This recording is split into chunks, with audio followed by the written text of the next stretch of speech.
Marcha por ataxia cerebelosa. El término ataxia cerebelosa se emplea para indicar aquella marcha atáxica que es debida a una disfunción del cerebelo. Esto causa una gran variedad de síntomas neurológicos elementales, tales como la hipotonía antagónica, la sinergia, la dismetría, la discronometría y la disdiaconocinesia. Cómo y dónde estas anomalías se manifiestan depende de qué estructuras cerebelosas han sido dañadas y si la lesión es unilateral o bilateral. Marcha tambaleante. Forma de marcha anormal caracterizada por la realización de movimientos laterales del tronco exagerados, acompañados de elevación de la cadera. También es conocida por los siguientes términos: marcha anadeante, marcha de ánade, marcha de pingüino, marcha de pato, marcha distrófica. La patología causal más habitual es la afectación de la cadera en los adultos y las distrofias musculares en los niños. Marcha equina o de estepaje. La marcha equina o estepante se caracteriza porque el paciente muestra una dificultad para realizar la flexión dorsal del pie, por lo que, para no arrastrarlo durante la marcha, levanta exageradamente la rodilla y al apoyar el pie lo hace tocando primero el suelo con la punta. Se produce por una afectación del grupo muscular inervado por el nervio ciático popliteo externo. Es susceptible en diferentes tipos de lesión.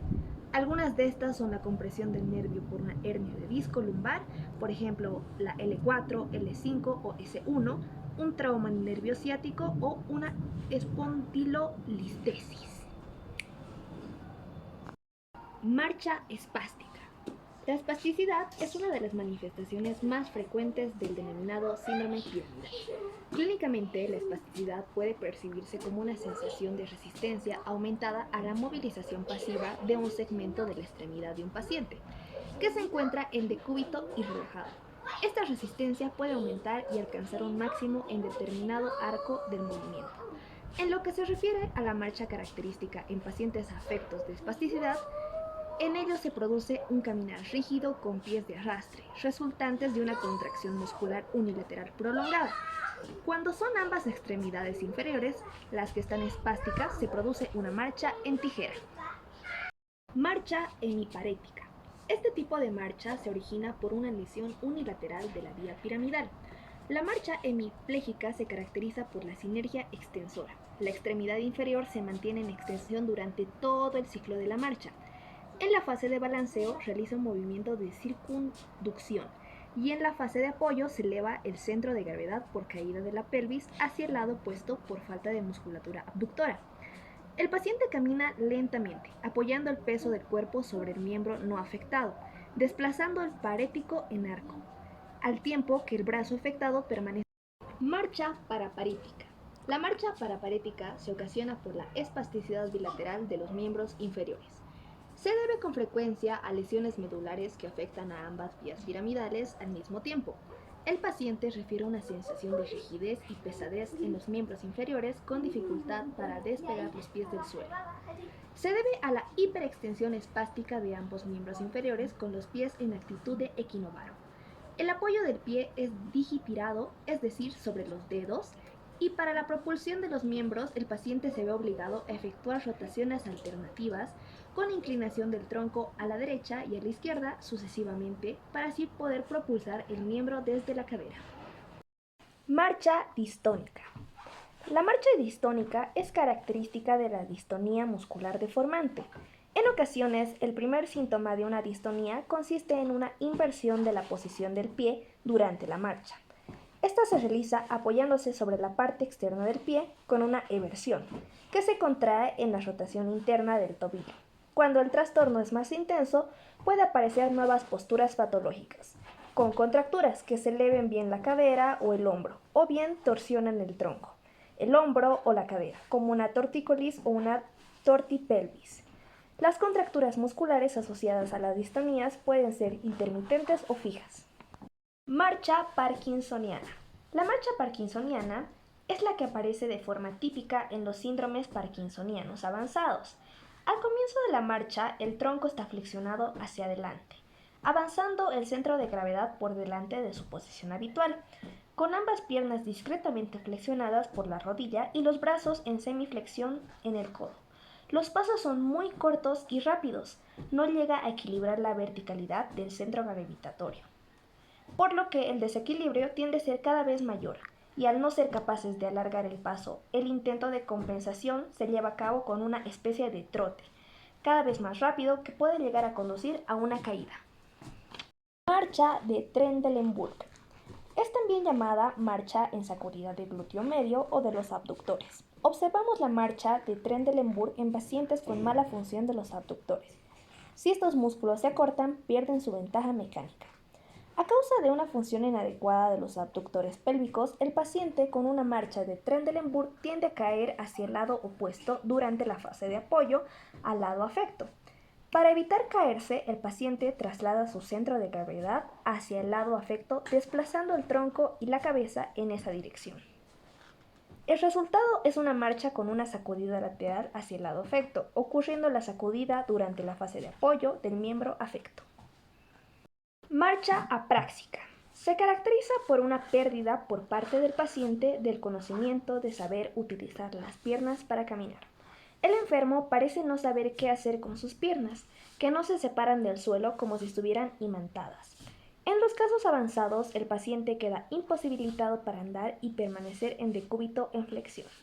Cuando aparecen los primeros síntomas, los pasos se hacen cortos, como si el paciente dudara del movimiento adecuado. Separa las piernas y tiene dificultad para mantener el equilibrio con lateropulsiones y retropulsiones, pero sin que aparezcan signos cerebelosos. Tipos de marchas patológicas. Marcha senil.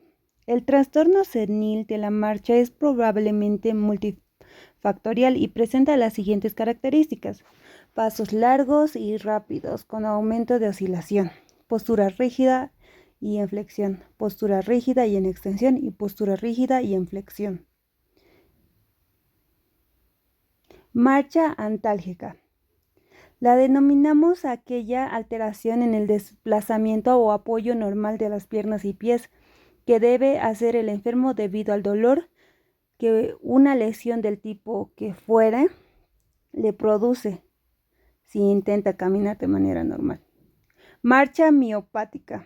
Este tipo de marcha, el paciente, por su afección en los músculos de la cintura pélvica, camina balanceando el cuerpo, con exageración de lordosis lumbar. Este tipo de marcha puede ser de aparición aguda. Marcha histérica.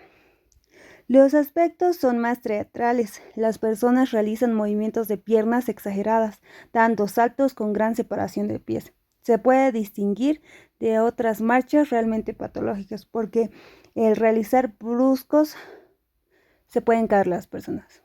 Marchas hemipléjicas, causadas por una lesión cerebral o un ictus que provoca que el paciente camine con una pierna y con el tronco flexionados hacia un lado.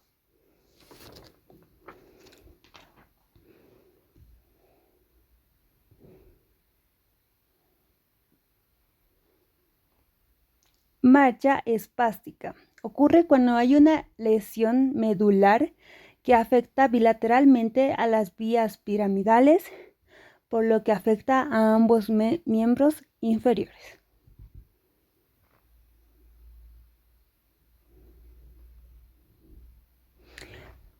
Marcha vestibular. Marcha vestibular. Los pacientes que presentan esta alteración de la marcha, cuando se les pide que caminen unos pasos hacia adelante y al mismo hacia atrás, van produciendo desviación angular que será de izquierda a derecha en dependencia de la localización de la lesión. Marcha en garra.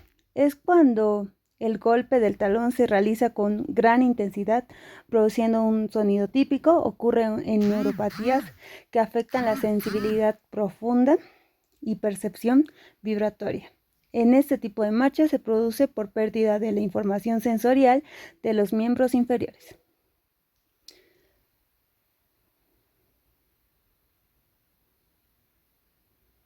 Marcha distrófica. Es más típico En la distrofia muscular progresiva, el niño tiene dificultad para correr y subir escaleras. Camina con una lordosis lumbar exagerada y presenta una marcha de pandeo. Marcha de vejez. La velocidad y el equilibrio y la gracia disminuyen con el envejecimiento. Los pasos se vuelven más cortos e inseguros e incluso arrastran los pies. Esto debido ¡Atención! Gracias por su atención.